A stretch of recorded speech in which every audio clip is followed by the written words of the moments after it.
예배에 이르신 하나님의 말씀 함께 보시겠습니다. 구약성경 시편 23편 3절 말씀입니다. 구약성경 818페이지에 있습니다. 구약성경 818페이지 시편 23편 3절 말씀입니다. 한 절 말씀인데 우리의 마음과 입술의 고백을 담아서 함께 하나님의 말씀 낭독하겠습니다. 내 영혼을 소생시키시고 자기 이름을 위하여 의의 길로 인도하시는 도다. 아멘. 말씀으로 우리를 찾아오시는 하나님, 이 시간 그 귀한 말씀을 듣겠습니다. 말씀의 은혜와 능력으로 지친 우리에게 믿음의 용기와 힘을 허락하여 주시옵소서. 한 주간을 살아갈 믿음과 힘을 말씀의 은혜를 통해 얻게 하여 주시옵소서. 예수님의 이름으로 기도드립니다. 아멘. 오늘은 지난주에 이어서 시편 23편 강해 두 번째 시간 3절 말씀을 살펴보겠습니다. 세상을 살면서 넘어지지 않는 사람은 없습니다. 누구나 넘어질 때가 있습니다. 다윗도 그랬고 우리도 그렇습니다. 중요한 것은 넘어지지 않는 것이 아니라 넘어질 수밖에 없는 우리의 삶인데, 넘어졌을 때 어떻게 해야 하느냐 하는 것이겠죠. 다윗도 수없이 많이 넘어졌다 하는 그 고백이 오늘 시편 23편 3절 말씀에 들어 있습니다. 다윗은 넘어졌을 때 어떻게 했을까요? 우리도 살다 보면 넘어질 때가 있는데 어떻게 해야 할까요? 두 가지 영적 교훈을 살펴보겠습니다. 넘어졌을 때 다윗은 소생, 하나님의 첫 번째 은혜, 나를 목자 되신 하나님께서 일으켜 주신다. 나를 일으켜 주신다. 넘어졌을 때 목자 되신 하나님은 나를 일으켜 주신다 하는 신앙 고백을 오늘 시편 23편 3절에서 우리에게 나타내고 있습니다. 여러분, 이 소생이라는 단어는 히브리어 뜻과 한자 뜻이 같습니다. 한자, 제가 오늘 제목에 소생을 한자로 했는데요. 이 소자는 이게 살아나다, 깨어나다, 생자는 생명이니까 아시겠죠? 그래서 생명이 다시 살아나고 깨어나다, 다시 일어서다, 다시 살아나다, 그런 의미가 있습니다. 그런데 오늘 본문에 소생이라는 단어는 내 스스로 일어났다, 내 스스로 다시 살아났다라는 뜻이 아니에요. 누군가가 나를 다시 일으켜주고 누군가가 나를 다시 살려주었다, 그런 의미의 소생의 뜻이 본문에 담겨 있습니다. 다윗은 지난 세월을 회고하면서 넘어졌을 때 경험한 신앙 고백을 우리에게 이렇게 전합니다. 시편 23편 1절 그리고 3절입니다. 넘어졌을 때 다시 일으켜 주시고 다시 내 영혼이 살게 되었는데, 그렇게 해주신 분은 나의 목자 되시는 하나님이시다.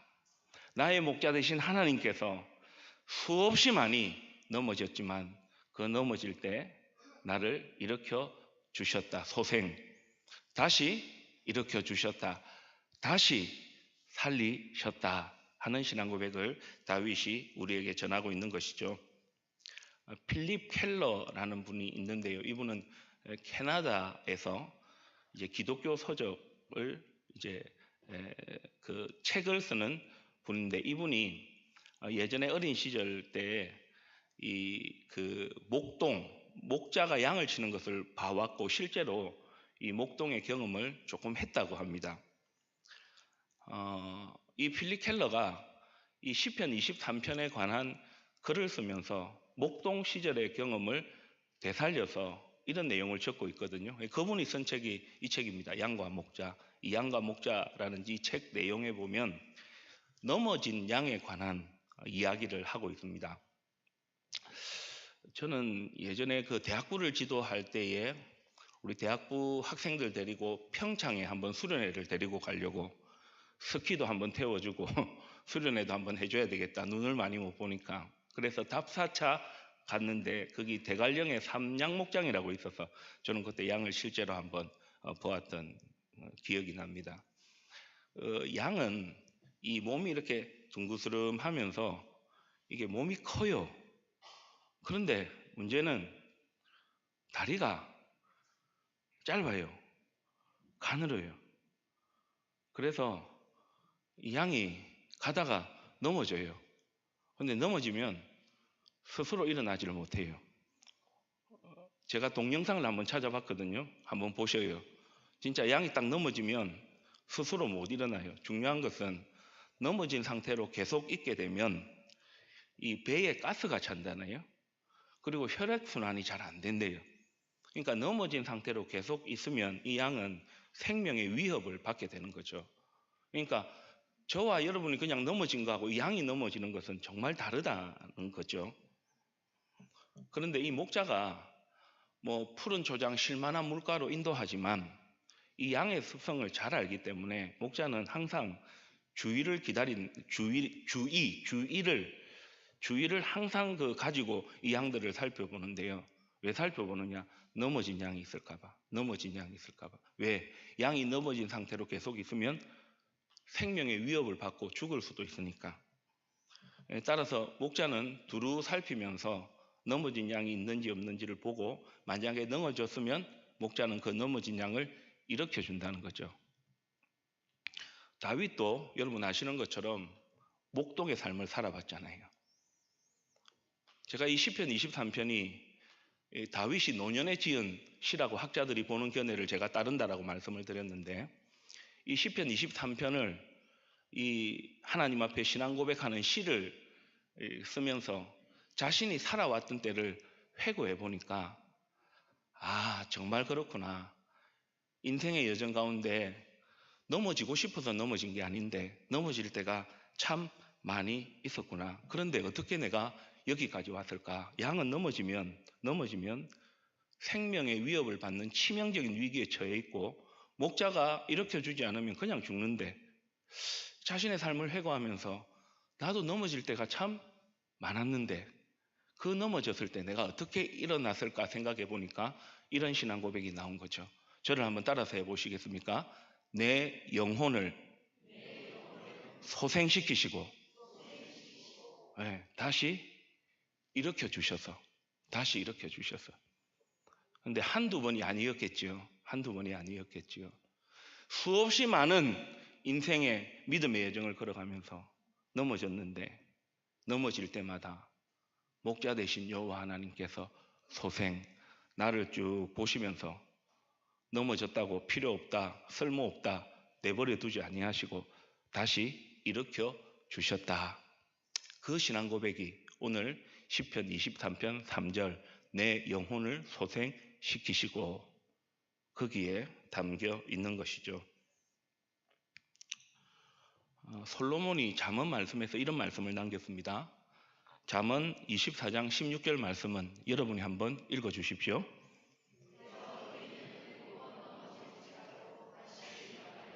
말씀 잘 보십시오. 저기서 의인은 죄를 짓지 않는 사람, 넘어지지 않는 사람 아니에요. 여기서 의인은 뭐냐 하면 인생을 살아가면서 넘어짐을 경험하는데 그 넘어질 때마다 다윗처럼 넘어질 때 나를 모른 채 하지 아니하시고 필요 없다 하지 아니하시고 그 목자 대신 여호와 하나님을 믿고 살아가는 사람. 그러니까 하나님을 믿고 살아가도 넘어질 때가 있죠. 몇 번 넘어진다고요? 그런데 저게 7번이 그냥 7번이 아니죠. 수없이 많이 넘어진다는 것을 비유적으로 표현하는 거죠. 세상 사람들도 이 성경 구절을 알고 있다는 거 아십니까? 7번 넘어져도 8번 일어난다. 그것을 사자성어로 뭐라죠? 7,8기라죠. 그런데 달라요. 왜 다르냐 하면 앞으로 믿을 세상 사람들이 7.8기의 의미는 내 의지로 다시 일어서고 내 의지로 다시 살아간다. 주어가 나예요. 그런데 잠언 24장 16절 말씀 다시 한 번만 보여주실래요? 의인이라는 말에 하나님이 담겨 있어요. 하나님의 자녀, 하나님의 백성은 넘어진다. 그런데 다시 일어난다. 저 의인이라는 단어에 그 의인은 누구니까? 하나님을 믿고 하나님의 은혜 안에 살아가는 삶. 넘어질 수 있다는 거예요. 그러나 넘어지는 것이 끝이 아니다. 사랑하는 여러분,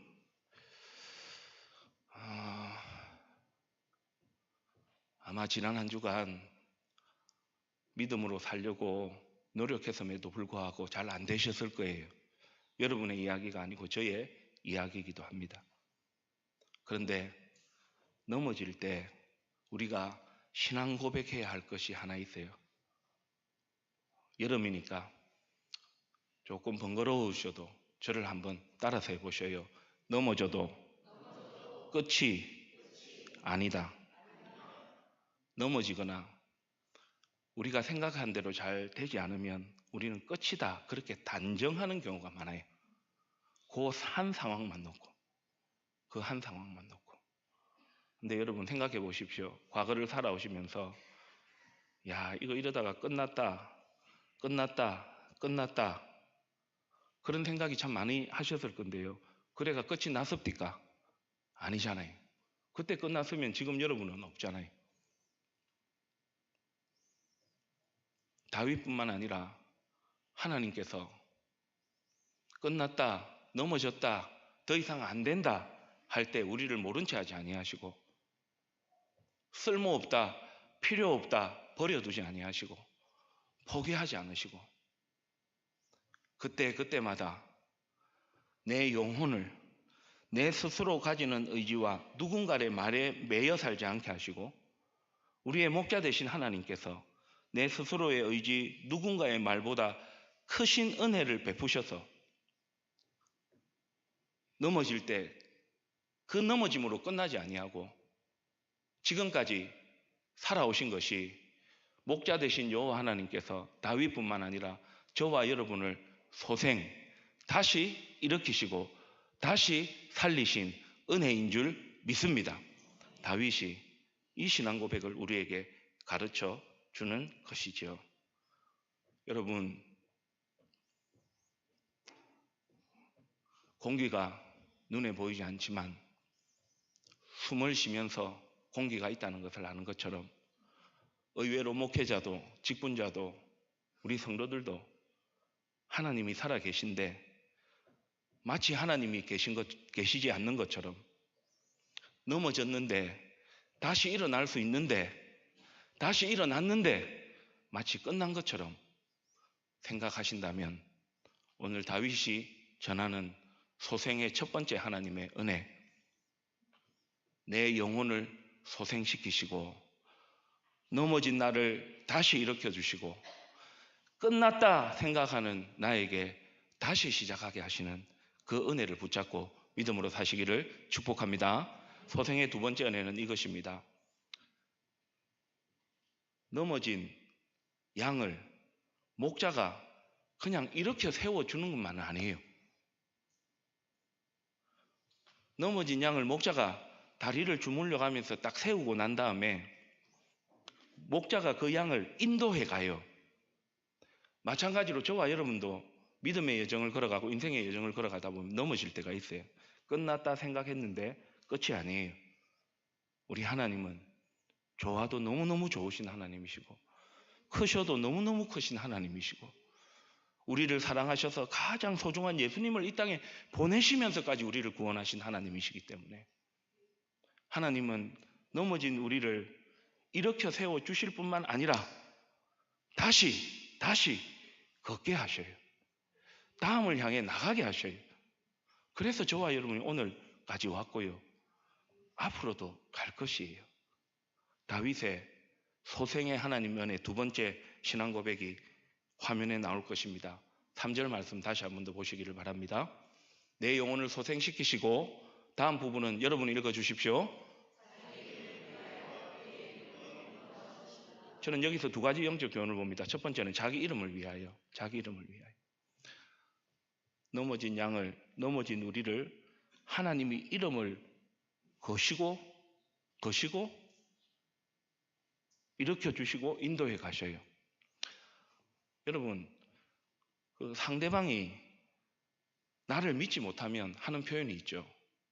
내 이름을 걸고 이야기하는데 그런 표현을 하잖아요.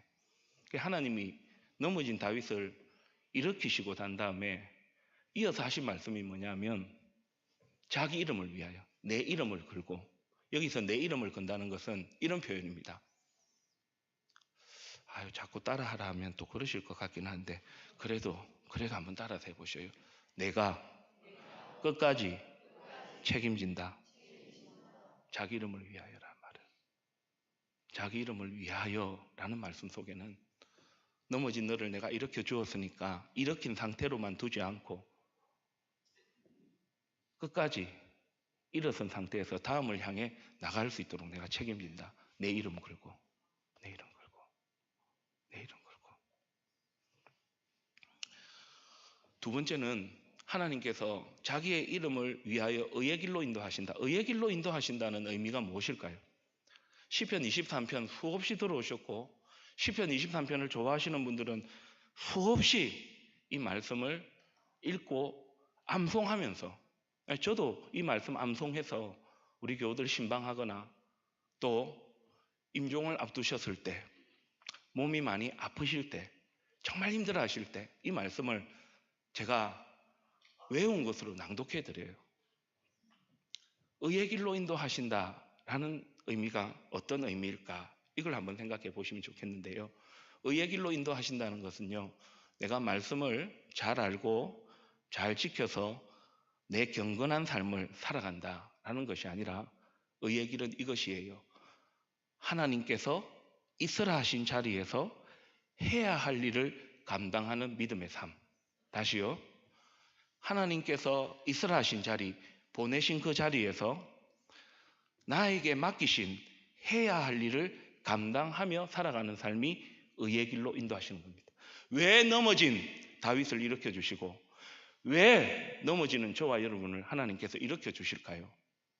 내가 있으라 한 그 자리에서 내가 너에게 맡긴 사명을 잘 감당하며 살 수 있도록 너를 일으켜 주었고 내 이름을 걸고 내가 너와 함께 할 것이다.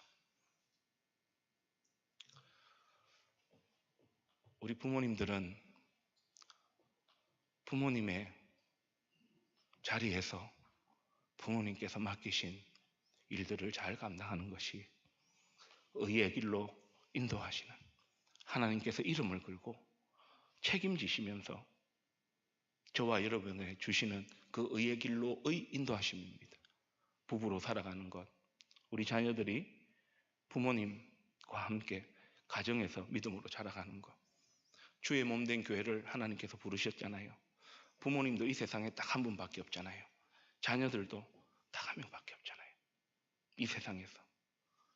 교회도, 부암제일교회도, 여러분이 속한 오늘 또 우리 교회를 방문하신 분들이 보이는데 그 교회, 그 있으라 하신 자리에서 해야 될 일들을 감당하시도록 하기 위해서 여러분의 학교와 직장과 삶의 현장에서 의의 길로 인도하신다는 것은 그곳으로 부르신 하나님의 깊으신 뜻과 하나님의 그 계획을 알아서 다시 일으키셔서 나아가게 하시는 소생의 은혜를 붙잡고 거기에서 우리가 해야 될 일들을 감당하는 것, 그것이 의의 길입니다. 사랑하는 여러분, 선한 목자이신 하나님은 오늘도 당신의 이름을 걸고 저와 여러분 넘어질 때 일으키실 뿐만 아니라 의의 길, 있으라 하신 자리에서, 부르신 자리에서 하라 하신 일을 감당하도록 우리를 붙드시고 인도하신다. 여러분, 이 신앙 고백이 저의 고백이 되고 여러분의 고백이 되시기를 주님의 이름으로 축복합니다. 설교를 이제 거의 마무리를 하면서 저도 지난 한 주간의 삶을 한번 돌아보았습니다. 지난 주일 저는 1, 2, 3부 오전 예배 설교하고 오후에는 동부 3일교회 교사 헌신 예배를 섬기고 왔습니다. 그리고 병원에 두 분 신방할 분들이 있으셔서 전도사님과 함께 신방을 하고 왔습니다. 월요일에는 저희 교회 집사님 또 아버님께서 소천하셔서 우리 교역자들과 함께 월요일에는 다녀왔습니다. 화요일에는 우리 개업 예배가 있어서 개업 예배 드리고 또 있는 설교 수요하고 새벽하고 있으니까 좀 묵상하고 그렇게 있다가 오후 5시 반 넘어서 또 전화가 와서 병원에 계신 교우가 조금 몸이 많이 안 좋으시다 해서 전도사님과 함께 또 신방을 했습니다. 그리고 그날 저녁에 또 제가 정기 신방하는 신방 두 분이 있어서 저녁 8시 그리고 9시 반에 신방하고 마치니까 10시 반 정도 됐습니다. 수요일 날, 목요일 날, 금요일에는 교회의 여러 사역들, 노회 전도부 모임도 있었고 또 임종 예배를 좀 또 드려야 되는 그런 상황도 있었고 또 결혼식도 있었고 또 돌예배를 인도하는 그런 사역들을 감당했습니다. 그런데 제가 이 말씀을 드리는 이유는 강용찬 목사 바쁘게 일했다 그걸 말씀드리는 게 아니에요. 저의 이야기뿐만 아니라 여러분의 이야기일 겁니다. 가정에서 하나님께서 있으라 하신 자리에서 부모로서 자녀로서 부부로서 해야 될 일들, 무더운 날씨 가운데서 일하고 열심히 노력해서 그 하나님께서 주신 수익을 통해서 하나님 앞에 예물도 드리고 우리 자녀들 공부도 시키고 우리 부모님도 보살펴 드리고 또 가족으로서 살아가는 일이 하나님께서 있으라 하신 자리지만 쉽습니까? 어려워요. 목사님 저도 가족으로 살아가는 일이 쉽지 않아요. 잘 해주고 싶은데 잘 안 돼요. 그런데 중요한 것은 하나님께서 있으라 하신 그 자리에서 해야 할 일들을 하나님께서 하도록 보내셨으니까 때로는 저도 실패해요. 때로는 저도 제 생각대로 안 돼요. 그런데 깔때기 원리라고 결론은 우리가 하나님께로 나아갈 수밖에 없어요. 하나님이 정말 답이에요. 하나님의 그 크심과 은혜가 아니면 안 돼요. 하나님이 하나님의 이름을 걸고 의의 길로 인도하시는 우리를 붙잡아 주시는 은혜가 아니면 우리요 가정 못 지켜요. 괜찮은 부모로 부부로 자녀로 잘 살지 못해요. 목사로 직분자로 하나님께서 우리에게 주신 이스라하신 그 자리에서 그야말로 하나님의 이름을 거시고 하나님께서 책임져 주셔서 우리를 인도하시지 않으면 안 돼요. 넘어질 때에도 우리를 다시 일으켜 주시고 다시 시작하게 하시고 하나님의 이름을 걸고 의의 길로 인도하시는 그 하나님의 은혜가 저와 여러분을 이 자리까지 인도했고 앞으로도 인도해 가실 줄 믿습니다. 시편 23편 3절 말씀에 내 영혼을 소생시키시고 자기 이름을 위하여 의의 길로 인도하시는도다.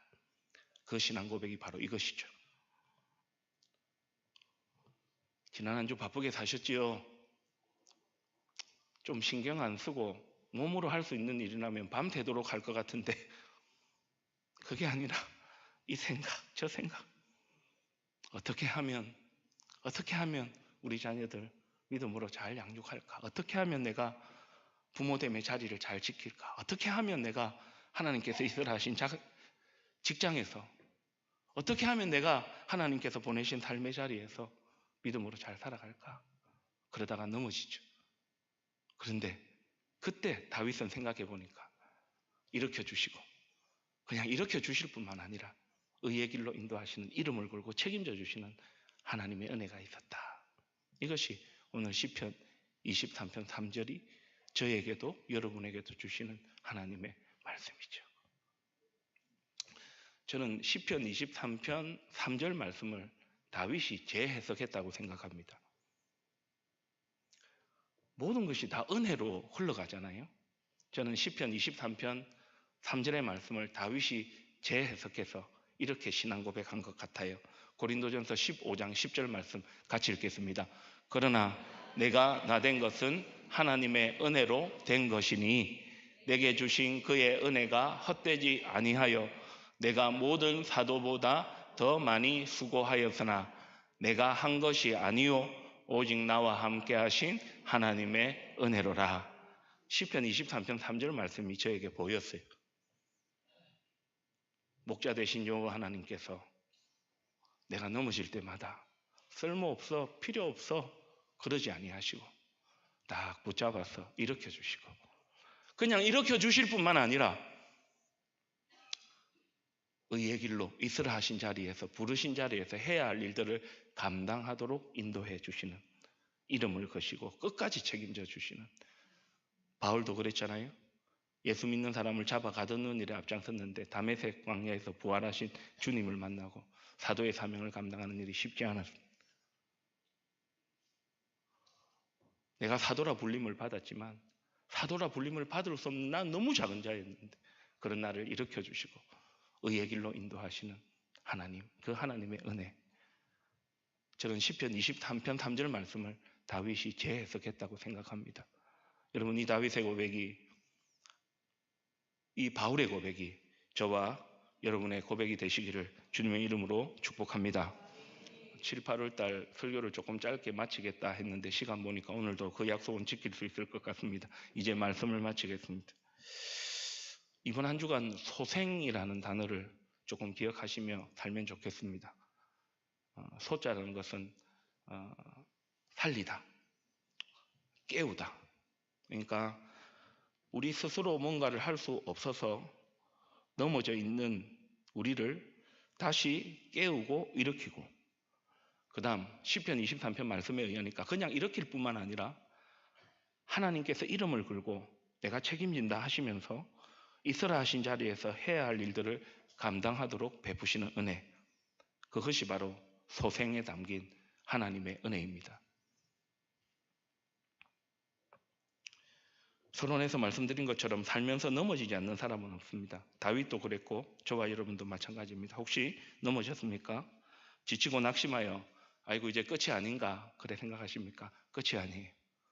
소생, 다시 일으켜 주시고 하나님께서 이름을 걸고 저와 여러분이 있으라 하신 자리에서 그 길을, 해야 할 일을 감당하도록 우리의 삶을 인도해 주시는 그 은혜 붙잡고 이번 한 주간도 믿음으로 승리하며 사시기를 축복합니다. 마지막 시편 23편 오늘 3절 말씀 같이 낭독하는 것으로 오늘 설교를 마치겠습니다. 3절만 읽으시면 되겠습니다. 내 영혼을 소생시키시고 자기 이름을